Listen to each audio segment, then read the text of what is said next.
U.S. came pretty close to having its own mausoleum crammed with expired heads of state. That trend could have been set, but was ultimately avoided by what happened to the remains of George Washington. When the first president, and by that time, first ex-president, died in 1799, the fledgling U.S. Congress voted to entomb the father of the nation in a burial chamber under the U.S. Capitol.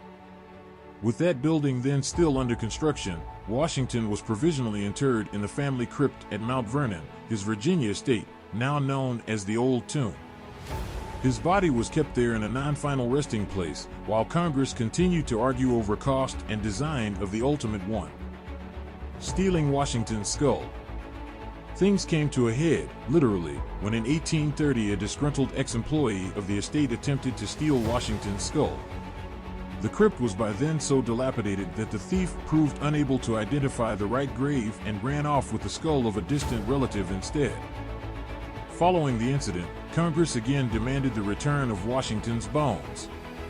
But the Washington family took matters into their own hands, thereby profoundly affecting the course of American presidential funerary history. The Washingtons built their illustrious forefather a whole new crypt on the grounds of Mount Vernon, which is as he wanted it, incidentally, and that new tomb is where his remains remain. The burial chamber 2 floors below the Capitol's rotunda, known as Washington's Tomb, has remained empty, and therefore never became the template for subsequent presidential burials. Most of those followed the pattern established by Washington, with U.S. presidents generally choosing their hometowns as final resting places. Hence, there is no American equivalent to Westminster Abbey, or an Egypt-inspired Valley of the Presidents.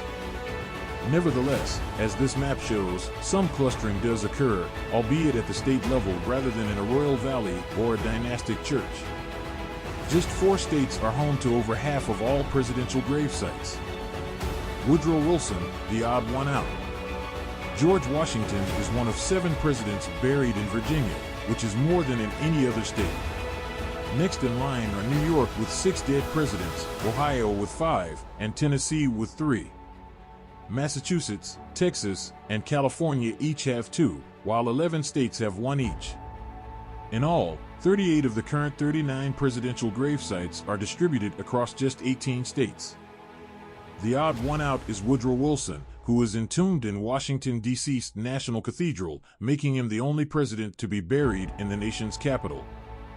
In 1876, 2 Chicago counterfeiters plotted to steal Lincoln's body from his unguarded tomb in Oak Ridge Cemetery, just outside of Springfield, and hold it for ransom. The expert they asked for grave-robbing tips happened to be a Secret Service informant, otherwise their plan might have worked. To thwart further attempts, Lincoln's body was reburied in a shallow, unmarked grave in the basement of his tomb. It stayed there until 1901, when the great emancipator was reburied, this time in a robbery-proof setup consisting of a steel cage covered with 10 feet of concrete.